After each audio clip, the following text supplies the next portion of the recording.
మహేష్ గౌడ్ గారు ఒక మాట అన్నారు ఇందాక, మీరు లేదా ముఖ్యమంత్రి గారు కొన్ని సందర్భాల్లో భాష కొంత నియంత్రణలో ఉంటే బాగుంటుంది అన్నారు.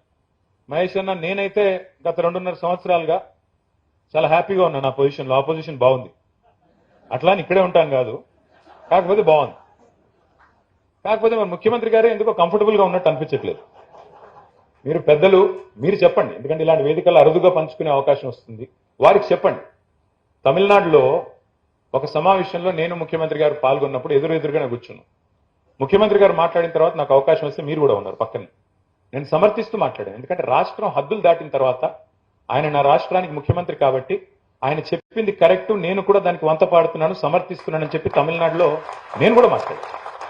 సార్, రాష్ట్రం హద్దు దాటిన తర్వాత, సరిహద్దులు దాటిన తర్వాత మన ముఖ్యమంత్రిని, మన రాష్ట్రాన్ని మనం కించపరుచుకుంటే మనమే 10 మందిలో చులకనవుతాం.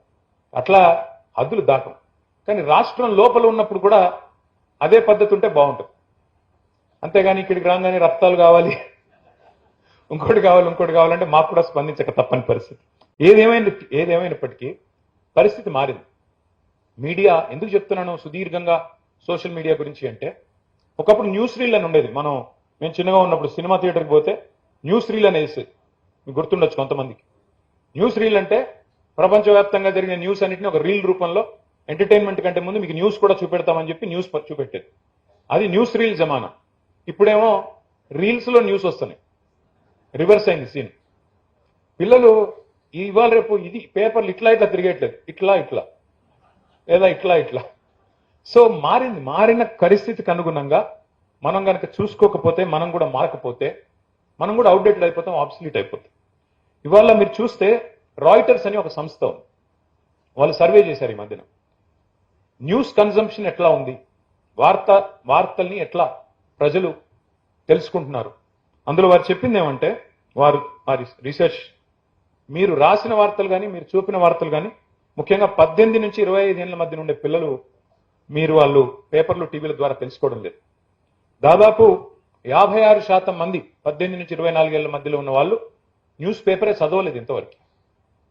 అలాంటి రోజులు ఎక్కడ చూస్తున్నారు? ఇవంతా కూడా మీరు రాసిన వార్తలనే ఇన్స్టాగ్రామ్ రీల్ రూపంలో, ఇన్స్టాగ్రామ్ పోస్ట్ రూపంలో, వాట్సాప్ స్టోరీ రూపంలో, ఫేస్బుక్ పోస్ట్ రూపంలో మళ్ళీ ఏదైతే పెడుతున్నారో దాన్ని చూస్తున్నారు, అక్కడ తెలుసుకుంటున్నారు. దీనికి ఒక కొత్త పదం వచ్చింది ఇప్పుడు, ఇన్ఫర్మేషన్ ప్లస్ ఎంటర్టైన్మెంట్, ఇన్ఫోటైన్మెంట్ అని వచ్చింది. అందులో నేర్చుకుంటున్నారు, డైరెక్ట్ గా టీవీలు పేపర్లు చూడట్లేదు. ఇన్ఫాక్ట్ ఒక రకంగా చెప్పాలి అంటే, ఒకప్పుడు తెల్లారి పేపర్ చదవకపోతే చాలా మందికి మనసును పట్టదు. తెల్లారి పేపర్ చదవకపోతే ఆ రోజు కోల్పోయిన ఫీలింగ్.